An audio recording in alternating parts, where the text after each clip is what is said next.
গত 5ই জানুয়ারি রেশন দুর্নীতি মামলার তদন্তে সন্দেশখালী গিয়ে শাহজাহান অনুগামীদের হামলায় আক্রান্ত হন ইডির একাধিক অফিসার এবং কেন্দ্রীয় বাহিনীর জওয়ানরা।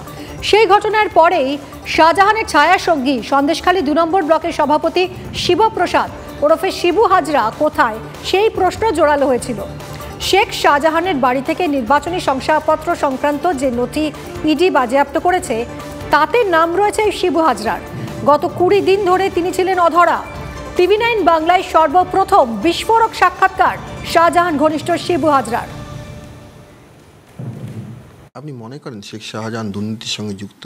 দেখুন, উনি আমাদের বিধানসভার কনভেনার। আমরা সত্যি কথা বলতে কি আমরা একসাথেই চলতাম, আমি MLA, উনি আমাদের যেহেতু বিধানসভার লিডার, অভিভাবক, তিনি যে নির্দেশগুলো করতেন কাজের জন্য আমাদের যা যা বিষয় আমরা সেগুলো অক্ষরে পালন করতে। কার কি অবস্থায় আছে না আছে, কিভাবে ইডি তার তদন্ত করছে সেটা তো আমার জানা নেই। এবং আমার মনে হয় না রেশন দুর্নীতির ব্যাপার যেটা বলছে, কিন্তু রেশনের সাথে কিভাবে যুক্ত আমি ঠিক মাথায় আসছে না। শেখ শাহজাহানের বিপুল সম্পত্তির কথা বলা হচ্ছে। দেখুন, কার কি সম্পত্তি আছে আমি কি করে জানবো বলুন তো? আমি কি করে বলবো? কেউ কোনো সম্পত্তি যদি, ধরুন আপনি কোনো কিছু কিনলেন, আমাকে কি বলে কিনবেন? কার কি আছে দেখুন, কতটা সত্য মিথ্যা আজকের আমি বলছি। বিভিন্ন ক্ষেত্রে যেটা দেখানো সবটা কিন্তু শাহজাহান ভাইয়ের নয়। আপনারা অফিসিয়ালভাবে রেকর্ড নিলে যে সব বিষয়টা যে তার, এটা আমি কিন্তু গ্যারান্টি দিতে পারবো না। উইদাউট এনি নোটিস শেখ শাহজাহানের বাড়িতে ইডি এসছে এবং সেই কারণেই তার সমর্থকেরা যেহেতু শেখ শাহজাহানকে ভালোবাসেন সেই জন্য তারা উত্তেজিত হয়ে পড়েন এবং তারা তাদের নিয়ন্ত্রণ হারান। কখনো আমার মনে হয় না যে এই জায়গাটা পরিকল্পনা মাফিক করা হয়েছে। এটা সাধারণ মানুষের একটা ভাবনা থেকেই সেটা তারা করে ফেলেছে, কিন্তু আমার মনে হয় না যে এই জায়গা থেকে কারোর নির্দেশে হয়েছে। দলের কোনো এরকম নির্দেশ ছিল না, কেউ নির্দেশও দেয় না যে এরকমভাবে চড়াও হতে হবে বা এরকমভাবে কারোর উপরে উত্তেজিত হতে হবে, এরকম কোনো নির্দেশ দলের থাকে না। ইডি তো বলছে শেখ শাহজাহান সে সময় বাড়িতেই ছিলেন। দেখুন, আমি আছি এক জায়গায়, উনি থাকেন আরেক জায়গায়, তা সেখানে আমি তো বলতে পারবো না কে কোথায় কিভাবে আছেন। কারণ আমি যেটুকু জানি উনি সকালে মর্নিং ওয়ার্কেই বেরোন, আমরা দেখেছি। সবসময় শরীর একটু পরিচর্যা করেন, কারণ সারাদিনের একটা পার্ট থাকে, সকাল থেকে তাকে বিভিন্ন ক্ষেত্রে প্রোগ্রাম করতে হয়, তো তার জন্য সব মর্নিং ওয়ার্ক করেন শরীরের দিকে লক্ষ্য রাখার জন্য। এখন আমার তো জানা নেই তিনি কখন কোন জায়গায় ছিলেন, কারণ আমার সাথে ওনার যোগাযোগ হয়নি। বিরোধীরা অভিযোগ করছে যে শেখ শাহজাহান যে এতদিন ধরে বেপাত্তা, শিবু হাজরা তিনি তাকে মদত করেছেন গা ঢাকা দেওয়ার ক্ষেত্রে। দেখুন, বিরোধীদের কাজ হচ্ছে কিছুটা উস্কিয়ে দেওয়া, এটা হচ্ছে ওদের কাজ। কারণ আমি গা ঢাকা দেওয়ার কে? আমি যে তাকে গা ঢাকা দিতে বলবো কারণ কি? তিনি যথেষ্ট বুদ্ধিমান লিডার। কিভাবে তার আইনি ব্যবস্থা, কিভাবে তার তিনি যে সঠিক কিনা তার প্রমাণ দেওয়ার জন্য তিনি তার আইনি ব্যাপার, সেটা তো আপনারা কোর্টেও দেখছেন, তিনি তার আইনি ব্যবস্থা নিচ্ছেন। কোর্টেও তো তার বিভিন্ন ক্ষেত্রে তার যে মুভমেন্টটা কোর্টে সেটা তো আপনারা দেখতে পাচ্ছেন। আর আমি হচ্ছে সন্দেশখালী 2-এর ব্লক প্রেসিডেন্ট, আমি বিধানসভার লিডার নই। বিধানসভার লিডার বা আমাদের জেলা লিডাররা তার যে প্রশ্নের উত্তর তারা দিতে পারবে, কিন্তু আমি যে গা ঢাকা দিতে বলবো কেন? আমার কারণটা কি যে আমি গা ঢাকা দিতে বলবো? 29শে জানুয়ারি তাকে আবার তাকে সমন করা হয়েছে। শেখ শাহজাহান বলা হচ্ছিল যে তিনি আইনকে সম্মান করেন, আইন মোতাবেক তিনি চলছেন, তিনি হাজিরা দেবেন 29 তারিখ। দেখুন, আমি বলতে পারবো না, কারণ কি বলুন তো, আমার সাথে কোনো যোগাযোগ নেই ভাইয়ের।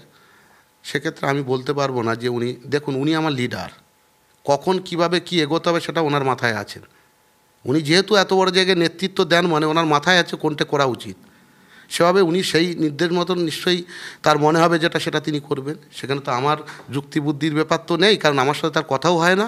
যদি কথা হতো বা আলোচনার টেবিল আমরা একসঙ্গে ওপেন বসতে পারতাম, তাহলে তো বলতে পারতাম কী আছে না আছে। এটা যদি ধরে নেন এখন যেটা 29 তারিখের ব্যাপার, সেটা হয়তো আগাম হলে আমরা বলতে পারতাম যে ইডির কাছে যাচ্ছেন কি না, কিন্তু এটা তো আমরা আগাম জানছি না। শূন্যস্থান এভাবে কতদিন শূন্য থাকবে? দেখুন, শূন্যস্থান বলে না, যেমন একজন লিডার যখন থাকেন তিনি তার অন্তত কর্মী তৈরি করে রাখেন।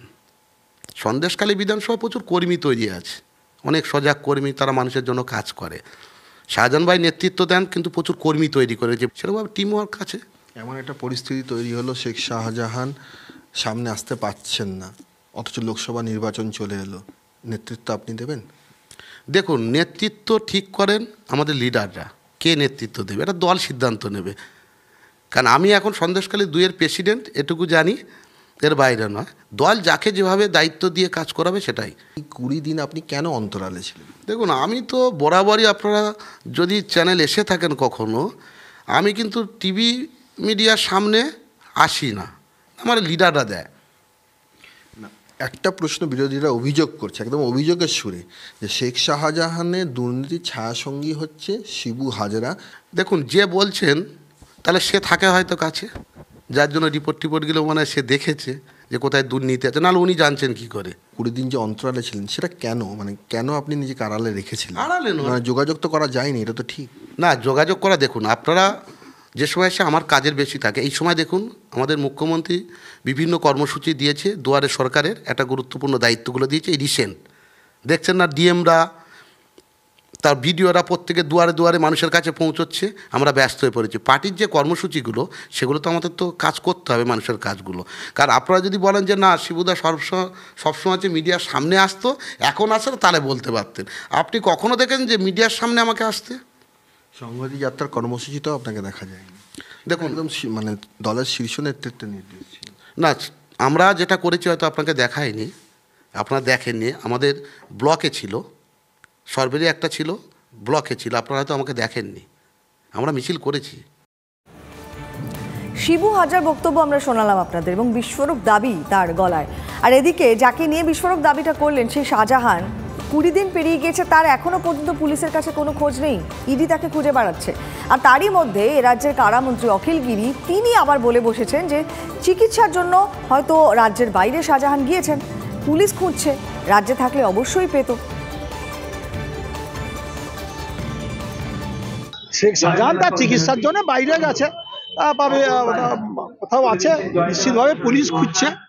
অপরাধীকে ছাড়া হবে না, তার বিরুদ্ধে যখন অভিযোগ এসেছে নিশ্চিত পুলিশ প্রশাসন তাকে খুঁজে পাচ্ছে না, বাইরে কোথাও হয়তো চিকিৎসার জন্য গেছে। নাহলে পুলিশ প্রশাসন চুপচাপ বসে নেই না, সেটা আমি জানি না। নিশ্চিতভাবে আমাদের পশ্চিমবঙ্গের মধ্যে নেই, বাইরে কোথাও গেছে চিকিৎসার জন্য। পশ্চিমবঙ্গের মধ্যে থাকলে পুলিশ নিশ্চিত ধরে কেস কি আছে, আত্মসমর্পণ করবে কি করবে না সেটা তার নিজের ব্যাপার। কিন্তু আমি তো সব ব্যাপারটা জানি না, আত্মসমর্পণ কেন করতেই বলবো, আর আমি সব ব্যাপারটা জানি না। কিন্তু আমার মনে হয়েছে যে সব বাইরে কোথাও চিকিৎসার জন্য গেছে। যদি হাজিরা দিতে বলে থাকে, যদি তার কোনো অসুবিধা হয়ে থাকে, সে আবার সময় চেয়ে নিতে পারে, কোনো অসুবিধা নেই। এর আগে অনেককে ইডি সময় দিয়েছে, নিশ্চিত সময় দিতে পারে। উনি আসলে মন্ত্রিসভার বি ক্যাটাগরি মন্ত্রী, ফলে বি ক্যাটাগরির মন্ত্রীরা এইটুকুই জানে যে পাইলসের সমস্যা না কিসের সমস্যা, এবং তার জন্য বাইরে গেছে। আর এ ক্যাটাগরির মন্ত্রী যারা আছেন এবং তাদের যিনি মাথা, তিনি জানেন যে কোথায় উনি ওনার পাইলসের স্পেশাল ট্রিটমেন্ট করতে গেছেন।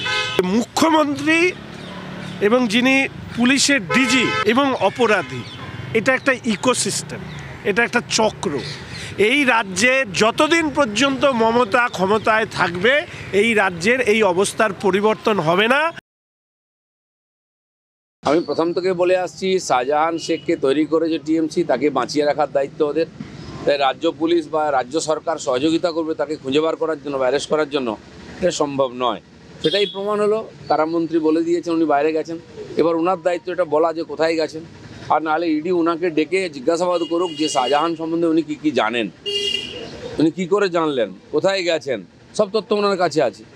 এই সমস্ত অপরাধের সঙ্গে টিএমসি সব নেতা মন্ত্রী এমএলএ এমপিরা সবাই জড়িয়ে আছে, নাহলে এত বড় দুর্নীতি হতে পারে না, আর কেউ পালাতেও পারে না। ওনার কাজই তো এটাই, যত রকমের চোর জোচ্চোর বদমাস মাগলাদেরকে সাক্ষী হওয়া, সুরির সাক্ষী মাতাল। সন্দেশখালীর ঘটনায় খুব তাড়াতাড়ি কিছু একটা হবে, শাহজাহান প্রসঙ্গে মন্তব্য রাজ্যপাল সিবি আনন্দ বোসের। When an investigation is going on, the governor should not interfere in that. Some time was given to them. But I made either arrest him or give reasons why he is not arrested. Now, the ultimate objective was not arrest. Ultimate objective was to conduct the raids. Raids are conducted. Now, the question of when is the arrest? Certain questions will remain as questions for some time. You will get the answers soon.